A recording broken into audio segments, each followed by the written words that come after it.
Welcome to Guitar Journeys. This is episode number 1, and I have a very special guest, Dante Frisiello. Hope I didn't butcher that. Did I get it? Nailed it, man. Nailed Okay, it. cool. My last name is weird, so I get butchered all the time. So, literally, butcher is one of the ones that are used for my last name. Anyway, today we're going to talk about Guitar Journeys, and everybody gets 5 questions that comes on the show, and they're all going to be the exact same questions, but it leaves room for experiences and some inspiration because we need inspiration now more than ever. It's such an important time to find the joy in playing guitar. So it can be a chore, but we tend to try to look on the other side of things where being involved with playing guitar is just a passion and something we want to do. And we picked an instrument that is very, very wide and very, very open to learning new things. It never quite ends. So we're going to jump right into question number 1. And the first question is for you, Dante, is how did you become interested in guitar? Man, well, it's an interesting question because I have one of my earliest memories is like being a, I don't know, 4-year-old kid, like jumping around in my old bed with a tennis racket and just like air guitaring. And I had never seen a concert or a musician or anything. And I don't know why I just like knew how to hold it, but for some reason it was just kind of in me, like, oh, that's a guitar. And the people who play them hold them like this.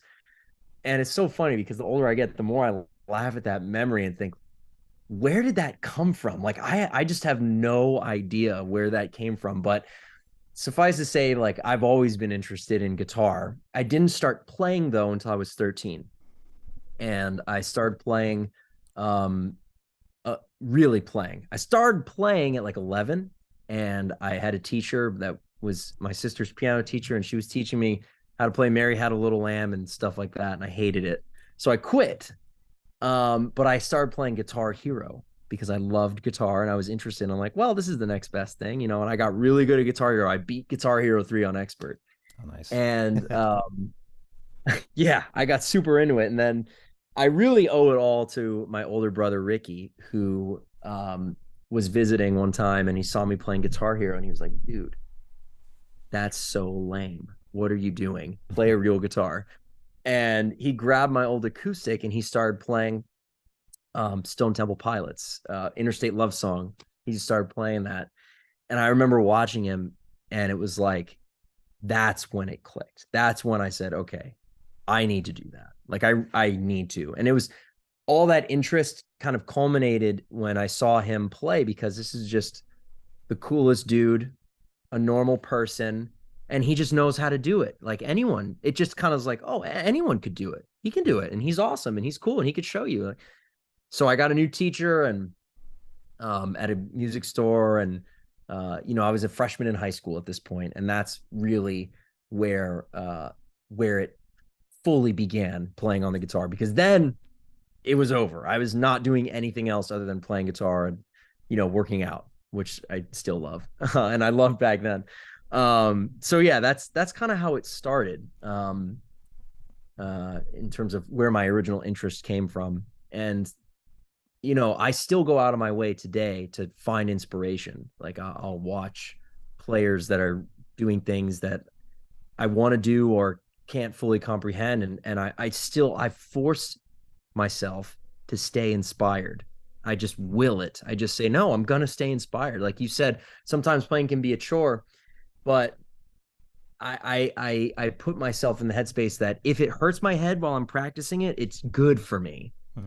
Same Right. thing in the gym, right? If it hurts your body while you're doing it, as long as you're not getting injured, Right. but if it's uncomfortable and like, oh, I don't want to do this, I want to sit around and be lazy, then that means it's good. Mhm. So, yeah, I hope that's not too much, but that is No, where it's my perfect. that is It's where my funny because interest. that's with anything, it's like even the word chore. It's like for guitar, it's a good thing. It's like it's a happy thing. It's like chore always gets associated with practice, and it's like it involves work, but it's like that's a happy part of playing the instrument. It's like you're getting feedback from what you're doing. So what you're actually doing is giving you instant, I would say gratification, but it's giving you instant results. It's like working out. It's like, when you work your muscle a certain way, you're getting the pump a certain way, and your muscles are growing a certain way, and you feel it when you're done and you feel great. So it's like guitar playing is similar to that because you have that level of, I guess, fitness, like musical fitness you're getting from playing the instrument. It's all you. You're doing everything, whether it's lifting weights or you're playing. It's all connected. It's all basically almost like relative. It's universal in a way. Yeah, That's perfect. you're physically using the muscles in your wrist and hand and joints and stuff, and mentally you're exercising, okay, well, I'm picturing the C major arpeggio, but how do I instantly change from C major to F sharp major? Okay, well, there's F sharp and there's a third, so it's, if it's uncomfortable to practice, that's okay, because Hmm. you're just pushing on a muscle that needs to be broken down and built back up.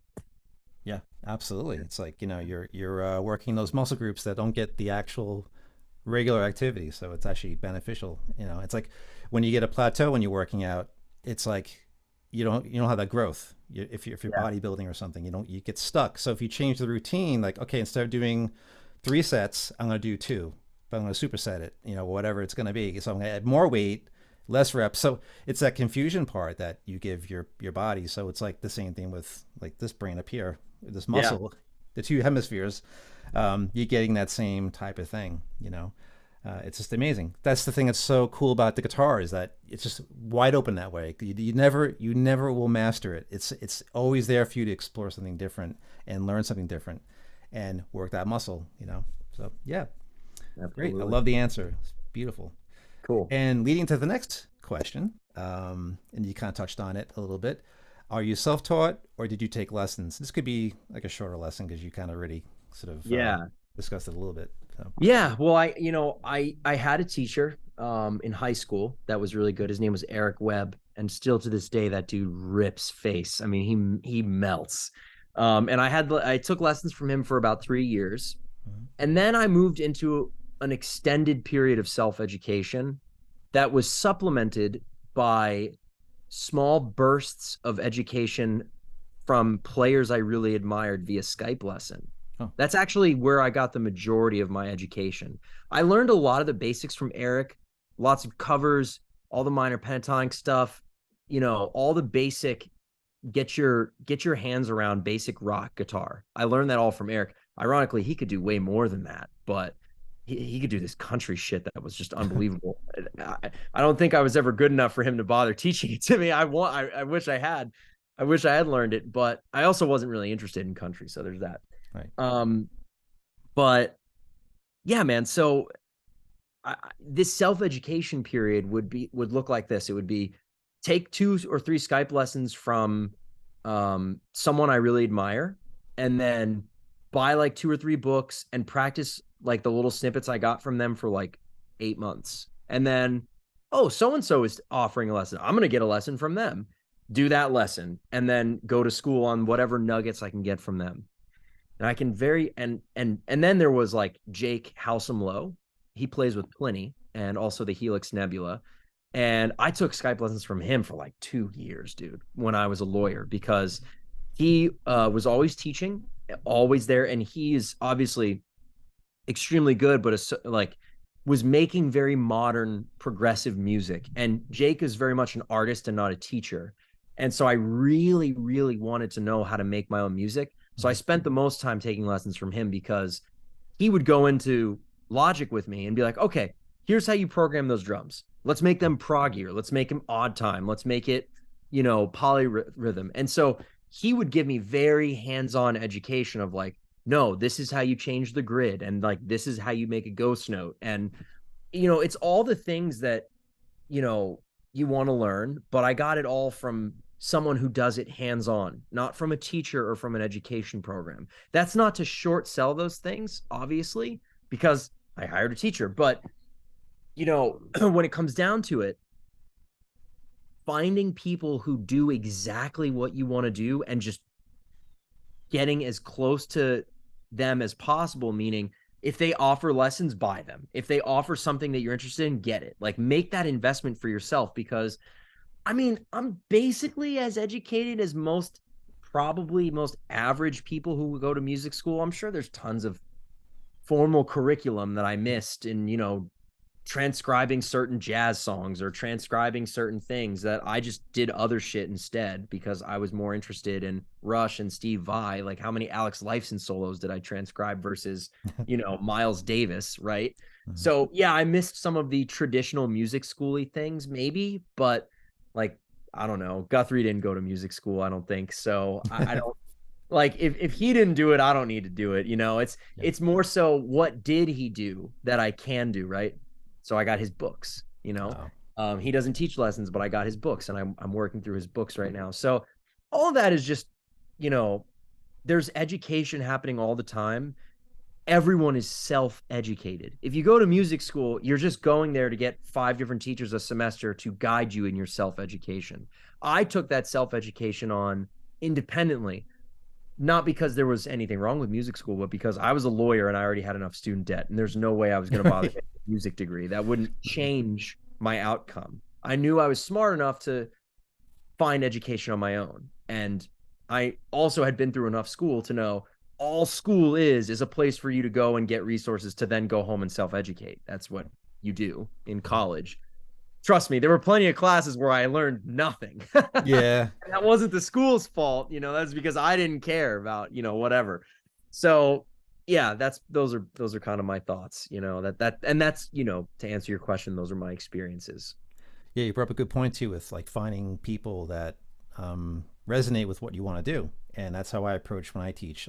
That's the first question out of my mouth to students. Like, well, what do you want to do? What are you into? My teacher did the same thing when I started playing. Well, what do you like? Well, I like Ryan James Dio. So, okay, well, here's the scales you need to use for the riffs, Yeah. for the solos, and the whole thing. So I was learning songs from the get go, and that's what I wanted. And from everything else, he's like, okay, when you're ready, we'll go the next step. So Well, let that me point you ask brought up is good. let me ask you a question, Yeah. because I just had this conversation with 3 different students in the last 4 hours.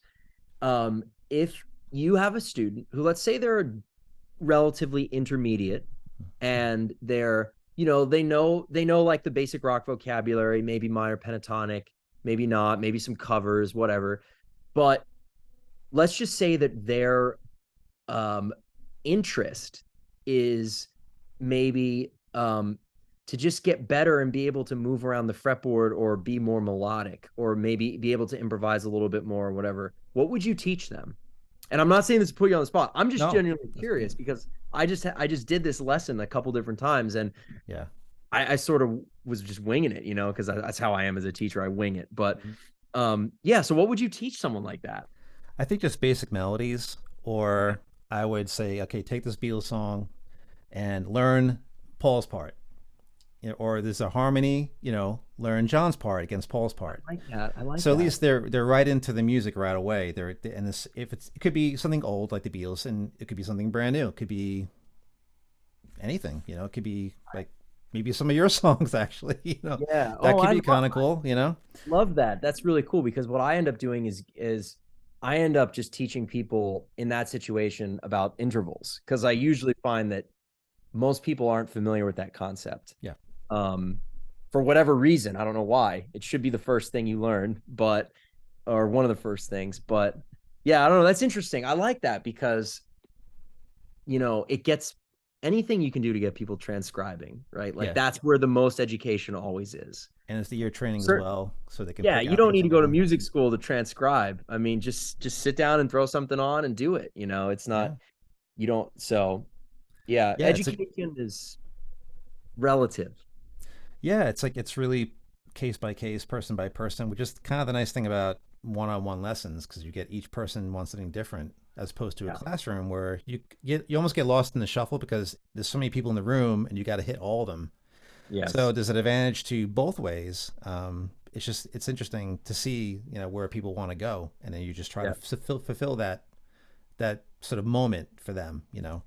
Yeah. So I Yeah. always go to melodies first. And then for the harmonies, like I mentioned before, then you can start talking about, okay, well, these two notes are a minor third apart. Now they go an octave. Now they move in parallel motion, and they go oblique, and all these things. And you start throwing some jargon at them if they're into it. That's the whole thing, is when you Yeah. start using vocabulary like intervals, or it's like, oh, what is that? So you get two different stares. You get the blank, and you get the like, ooh, what is it? I never Yes. heard that before. So it really depends on who's in front of you. So Yeah, for sure. yeah, For sure. yeah. Awesome. I appreciate that question. That was great. And that's the Yeah. whole thing too, is we're trying to find these different things to inspire people, and then people get to see our experiences or your experience, Dante, and they can have a point of relation. That's really the whole thing with what we're doing. So, and I'm so thrilled you're here because there's a lot of good stuff that you offer from what I've seen online from your YouTube channel and Thanks, stuff. man. You know, it's amazing. So it's really really Thanks. cool. And so, I just try and have fun. I just do whatever feels right and have fun with it, you know. yeah, I, that's what I've it's worked supposed a to be. normal job. I know what being miserable feels like. So if I'm gonna be a guitar player, I've just gotta have to make it fun. Yeah, right.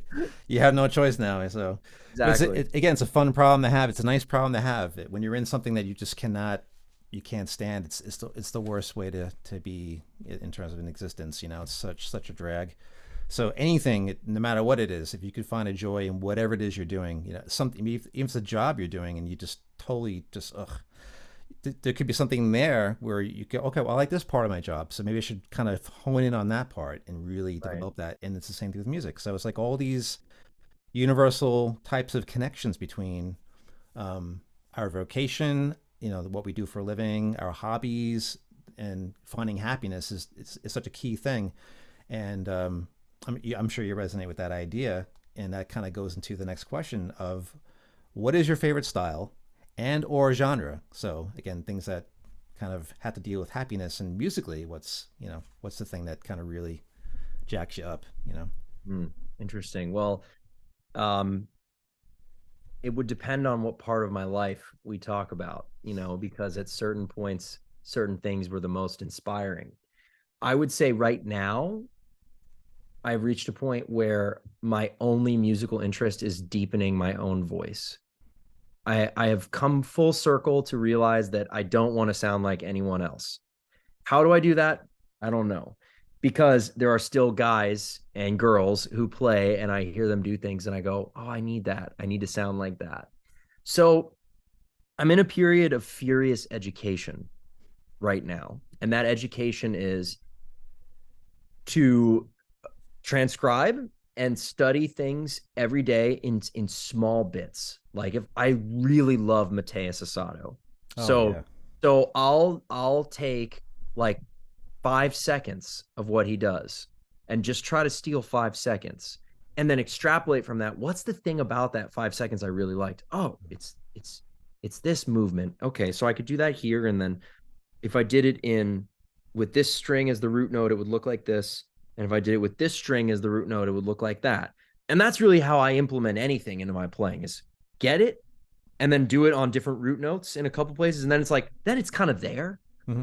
And, um, you know, uh, taking those little things, you don't have to transcribe someone's whole minute of playing or whole 5 minute song. Just a couple bars of something you really like. Mm-hmm. And if you do that every day or every other day, you'll have a lot of bars added up.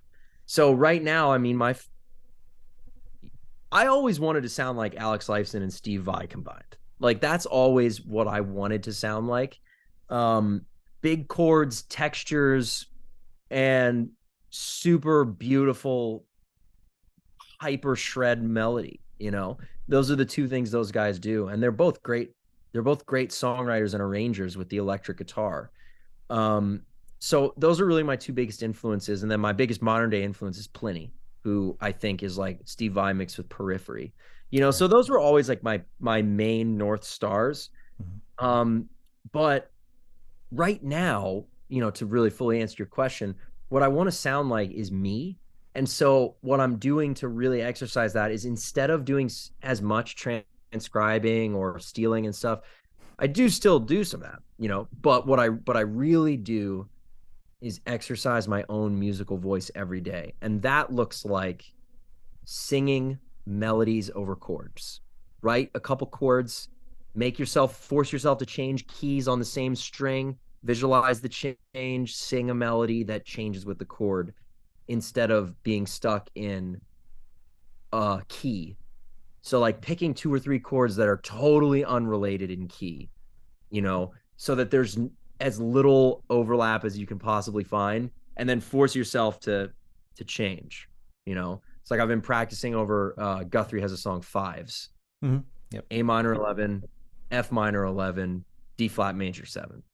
Pretty easy chords, and there's actually a lot of nice overlap to change key. But I've just been practicing really finding my own voice over those chords. So yeah, that's kind of what I'm working on now. And in terms of what I want to sound like, it's always going to end up being some kind of Alex Lifeson, Steve Vai hybrid. Those are just my two biggest guitar influences. But yeah, there's other stuff hopefully getting thrown in that, like the little Mateus stuff, little Guthrie things that can eventually make me sound like Dante. And so that all I have to do is play a couple of bars and someone would go, oh, that's Dante. That's what I'm trying to do. And that's going to take a long time. But I have to find ways to differentiate myself now from those two main influences, because I've copied them so much that I have to go outside that a little. So that's why I'm looking to people like Mateus. It's totally different. Yeah. Yeah, he's got a very interesting story too, and been kind of checking him out here and there. I don't really get a whole lot of students at X for that, but I find his music very inspiring, and yeah, he's incredible. So yeah, there's like a nice mixture. There's some instrumental, there's more song-based stuff there. It's really cool, and that's the challenge too, is finding that individual voice that you can get, where it's like you sound like your influences, but you fool everybody. You're fooling people into like, this is me, but we have this backing history going on. So that's a challenge, and it's a good challenge. And again, like we said earlier, to kind of work your muscle a little differently and inside here. Yeah. And it gets you into the creative mode, which is such an important thing for people who play. You want to take what you have in your current possession and apply it somehow. That's really one of the challenges. And that's the thing that really inspires you to play even more, because you're taking these things that come in, like, well, what can I do with this? And you start asking questions, and you try to satisfy those questions musically by giving yourself a leg up on the information somehow to kind of produce music, and get that feedback, that, hey, I did this. This sounds pretty freaking cool. I move these chords in fourths, it's like not even functional harmony. It's like completely imagination. And then you go, okay, well, what did I do? Okay, I did this, this, and this. And I think it's a lot with the genres with music. It's like you're not really thinking, especially instrumental, and you've covered this too on your channel, where it's like, well, how do you write a melody over a weird set of chord changes? Well, sing it, That's such an important thing. Like, and it goes back to the earlier question, where it's like, well, how do you do these things with students? Well, have them learn melodies. And then when they're writing their own stuff, they get that strong melodic sense, and they get to apply the previous incarnations, what they were learning up to the present moment. Like, oh, I did these things. So now it's like, okay, I can access this information super quick and create, which is amazing. And that leads us into the next question. We have two more. And the question is, have you realized your goals on the guitar? Oh, man. Well, definitely not. I mean, that's an easy no. Mm-hmm. But that means no to whatever all of them might be. There are definitely some things I can identify for you right off the bat that I would love to be able to play that I can't. Like Guthrie does the big tap string skip, he'll string skip like a string and tap patterns with 3 fingers and a tap up here. I can't do those yet. And I really want to be able to do that. I really want to be able to do those. And I can't do them yet. And I don't know if I ever will be able to, but I hope I can. Yeah. So that's a very easy one, right? But like there's other ones that are so hard to measure. And I always go back to just changing key in position without moving to your obvious root note. If you can change key in the same position and then go from playing a triad based line to a different triad based line, a different root, that's like really strong. That's always going to be really strong melodically. And my problem is that I've put the cart before the horse, in that I just want to watch my fingers move fast rather than sing a melody. So for so many years, my development, I focused on, finger independence and speed and stuff, which resulted in a neglecting of melodies. So now what I'm really working on is trying to be as melodic as possible, and just letting the technique all be about service to a melody rather than, service to a visual thrill. because that's when I was 18 and I saw the guitars. That's what I wanted to do, visual thrills. And I mean, look, I'm 30. I still want to do visual thrills. Okay. They're still fun. Mm-hmm. But um, really being able to connect melodically.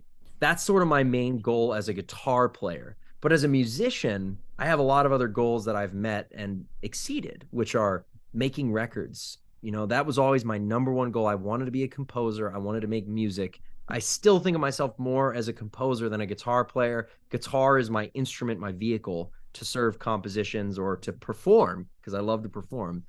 But from a compositional standpoint, I've not mastered, but like I'm extremely competent with some things that 5 years ago I couldn't even remotely do, right? Rhythm. You know, that was a huge goal of mine, is I really wanted to understand rhythm. So I transcribed a bunch of stuff that was in odd time or that had really cool syncopation, and I stole it and I just said, okay, well, oh, I see. If you just hit on those upbeats and that, okay. So I synthesized that, and then I started singing music in my own head that was similar to the stuff I transcribed, but different.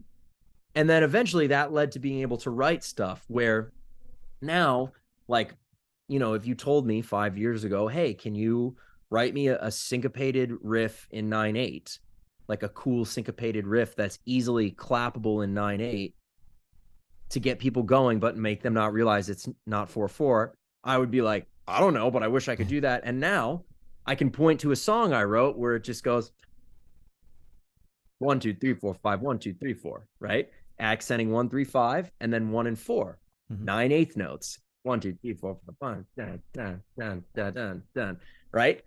And I figured out how to do all that through lessons from Jake, you know, lessons from other teachers, practicing on my computer, writing stupid little jingles and stuff. So that was like a huge goal of mine, is I wanted to be able to write in odd time comfortably and with cool rhythms. And I'm very confident in what I can do rhythmically now as a composer. Whereas 5 years ago, I had no clue. And I said, okay, if you want to be at the top of this game, which I do, because who sets out to do something and be average? Certainly not me. I mean, if you do, that's great. If other people do, that's great. But that was never me. You know, when I see someone do something, I just instantly say, okay, I want to do that and then be better because it will be more fun. Right. When I was a kid, I was like, I want to be good at every video game because it'll be more fun. So, um, I have all those kinds of goals and different things in music, but some I've reached, some I haven't.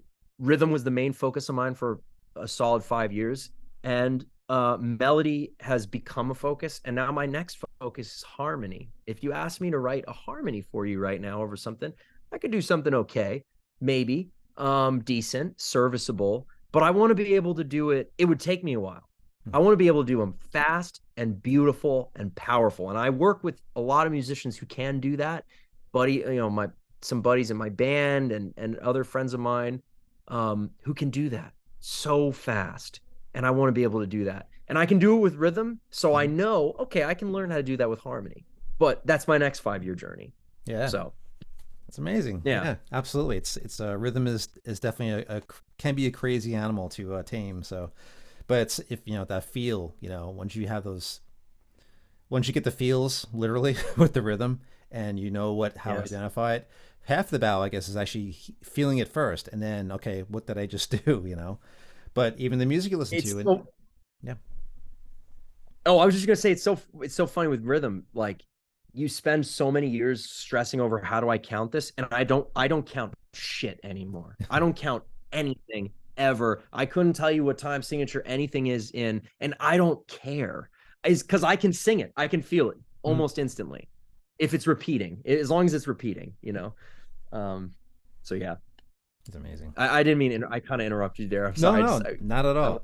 I'm totally on board with that. It's like, you know, it has to be something that comes from here, and then if you're able to describe it to somebody or write it down yourself, that's a nice accomplishment too. So I respect the goal of the rhythm, because it's such a thing, you know, to help differentiate what you want to do musically and then serve the melody. You know, it's another avenue to serve that purpose. And that brings us to our last question, and it is, what keeps you playing the guitar? And I think you already alluded to some of those things in your responses earlier. So it kind of Yeah. comes around full circle now, I think. Yeah, yeah. Well, the pragmatic, rational answer that someone who is an employed full-time musician would say is a paycheck, right? But that is Right. definitely not what keeps me playing guitar. Because um, when I was a lawyer, I was certainly not getting paid to play guitar, and I was very deeply invested in it. So, um, as that headspace evolves as I have evolved. And, I'm just so like incredibly lucky and fortunate and grateful to be in the position I'm in now, playing guitar for the foreseeable future, at least for this big long tour that we have planned, which should have me performing and gigging for a good while before I have to figure out the next thing. Right. Um, it's so great because it's really allowed me to really, really go deep in my playing. I mean, when we're on tour, I practice for like 4 hours a day. And I also journal after every gig, like reflections and on the gig, certain things that went right, went wrong. I can't tell you how many things I learned on this tour that I wouldn't have learned if I didn't sit down and reflect on them. And that is just so important. It's something that does not ever get talked about in the mainstream education. But Mm-hmm. I heard Rick Beato interview Pat Metheny, and Pat, one of my favorite players, said he does that after every gig. And I thought, holy shit, that's genius. That's what fighter pilots do if you have a 45-minute practice flight, you spend 3 hours briefing, you know, an hour getting into the plane, 45 minutes flying the damn thing, and then 3 hours debriefing every single detail about that flight. And I just thought, why don't guitar players do some more of that shit? Because Yeah.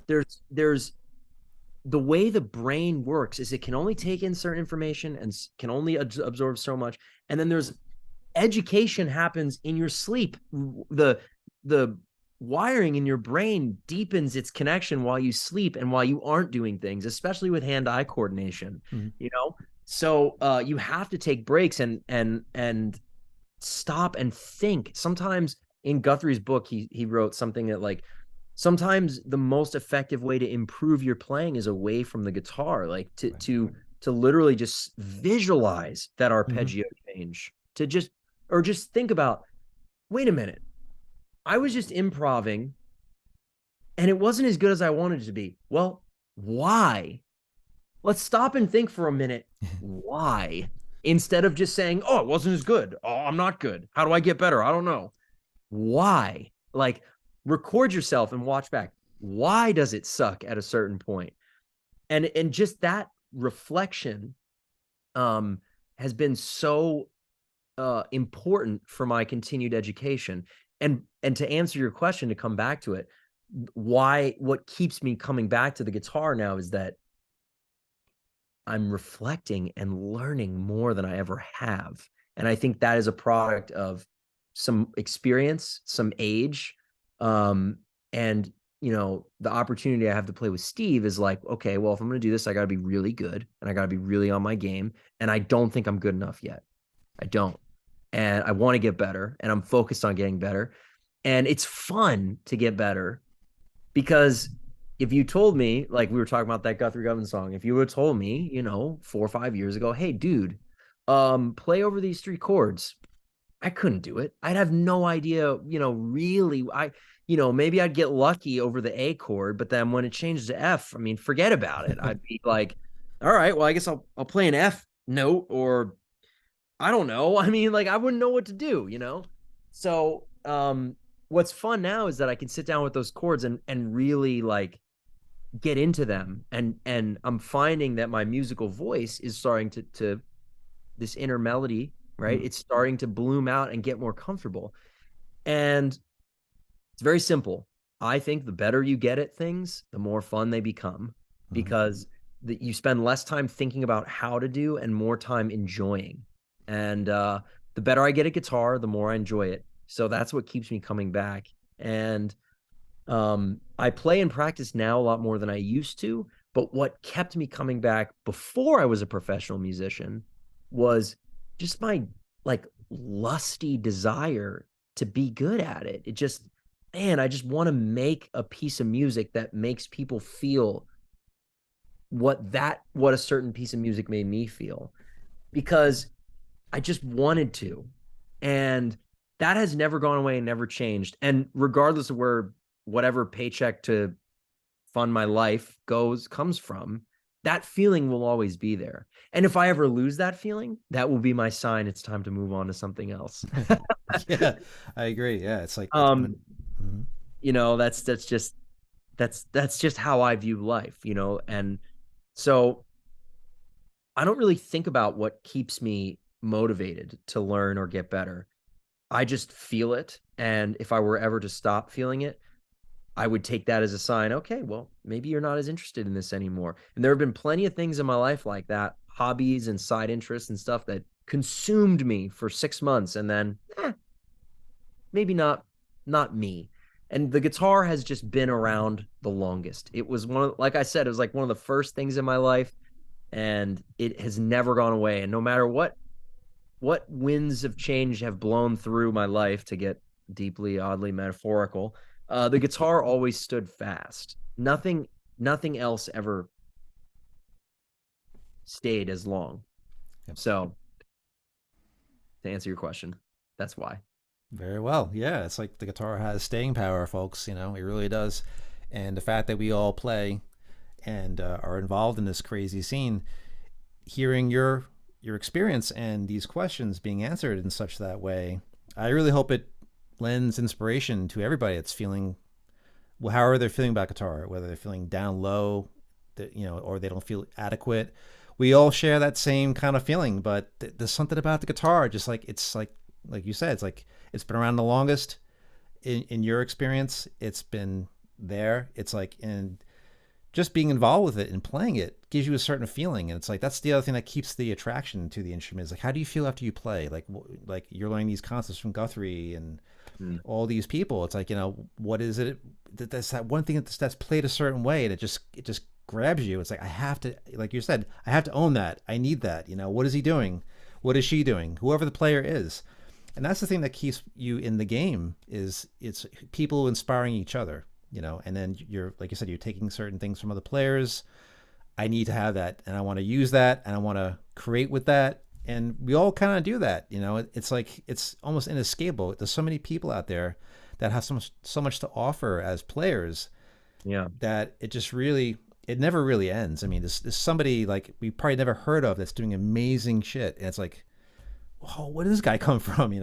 It's like somebody you would even happen upon in common, in common circles, but it's out there on the internet, which is another beautiful thing. Like when I came up, we didn't have any of this stuff. And the fact we're discussing this right now and talking about the journey of the guitar and how you got to where you are right now should be inspiring to people. It's going to be something that when you look at your starting point and where you are now, like, well, how much progress did I make? Oh crap, I did all these things. I wasn't even there 6 months ago, like you mentioned, getting the handle on the rhythm.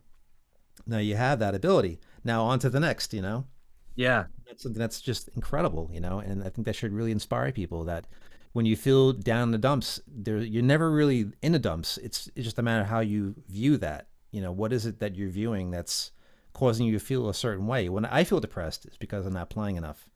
So when I start playing the instrument, it all goes away. It's like, okay, yeah, why didn't I just do this? Yeah. And when you get to those moments. So, and the fact that you're playing 4 hours a day is amazing. I mean, I wish I had, that much to play, but when you kind of work that in and you discover that I love the guitar, I can fit 3 hours in. Now, why am I saying I can't get 3 hours in? So all these things that you can ask yourself as a player, now you have somebody like Dante to look to and go, well, this dude's doing it, so what's my problem? And that should be inspiring. It should be like, he's so good, and that's all bull crap. It's like, it doesn't matter. You should be inspired by that. Not saying like, oh, when you start comparing yourself to other people, that's when all the problems start. So again, the whole thing with this, it's inspiration. You should feel inspired seeing somebody do it like yourself and go, I want to emulate some of that. I want to emulate the work ethic. Yeah. I want to emulate the love, all that stuff.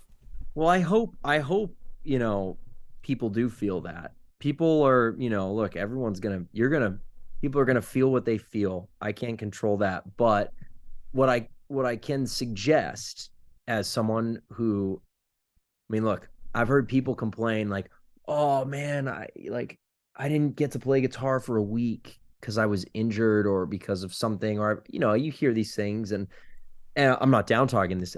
I'm just saying, as a matter of fact, I'm like, dude, when I was a lawyer, man, I was so depressed. I went 3 months without playing my guitar. Like, I remember a time when I picked up the guitar once and I thought, I can't even do this anymore. Like, my fingers just don't move. And man, like, it's so easy to grow up because every kid who's inspired and wants to play or is excited, those are all kid feelings. It's the adult feelings that are, I have to go to work, I have to do this, I'm depressed, I'm whatever, blah, blah, blah. So, my advice to people to combat that is very simple. Very, very, very simple. Do things that and listen to things that when you were a kid would have excited you.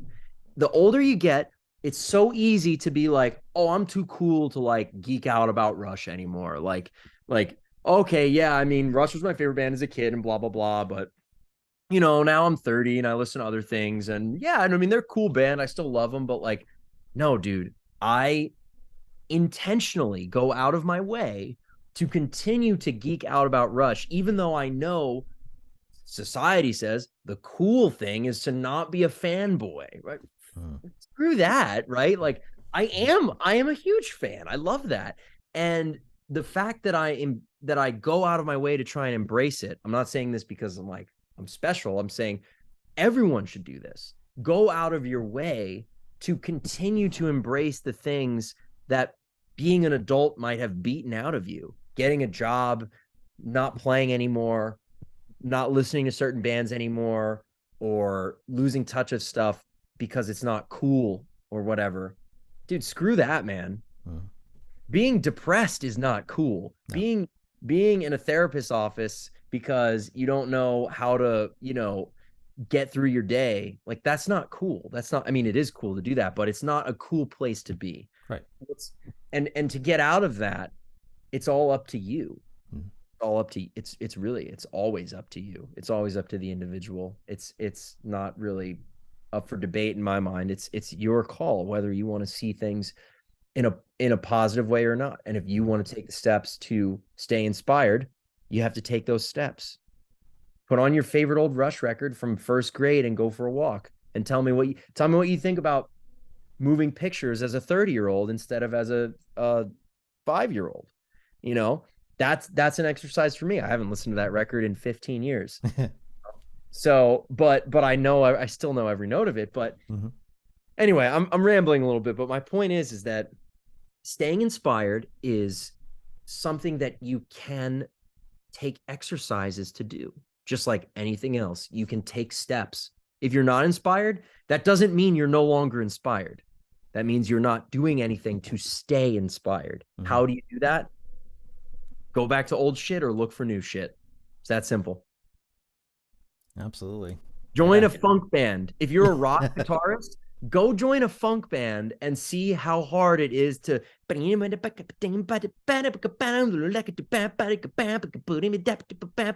to do that for 5 minutes straight if all you play is shuffles and whatnot, rock riffs, dude. Right. If you're playing try to do that shit. Good luck. That'll inspire you. The challenge is inspiring, Yeah, funk up a Van Halen riff. Why not, Yeah, right. Exactly. Yeah, right. Exactly. Yeah, whatever, tap and funk, whatever, Yeah. So yeah, great advice. I think that's a great sort of send off for this episode. Yeah, it comes down to you as an individual, and I hope you gleaned some really important points from this episode, this very first episode. And feel free to go back, watch my pilot episode if you want to hear my ramblings and such. Because it's good to ramble. I have no qualms about rambling. It's like there's a lot of value to that. So, but I appreciate you so much, Dante, for being on this episode, the very first one. So it's really cool. And this could be you totally welcome to come back anytime. I'll send that invite for a further down the road episode. You can catch us up on what's going on. Yeah. With playing over those chord changes.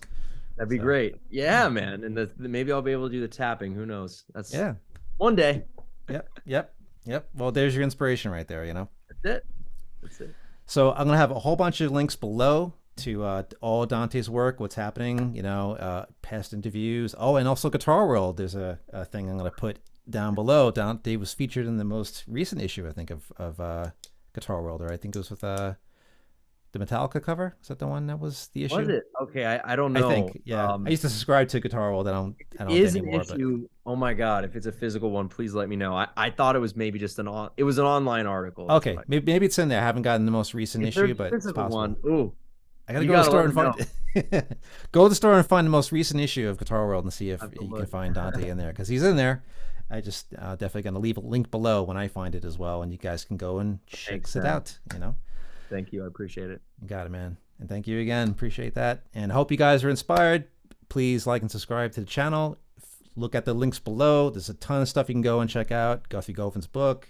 I mean, everything that was mentioned in this episode, there'll be links to everything below. So have a look at that and check it out. Awesome. Thank you guys. Appreciate it. And I'll see you guys on the next one. Stay tuned for episode number 2. Thanks, Dante. Appreciate it, man. No problem.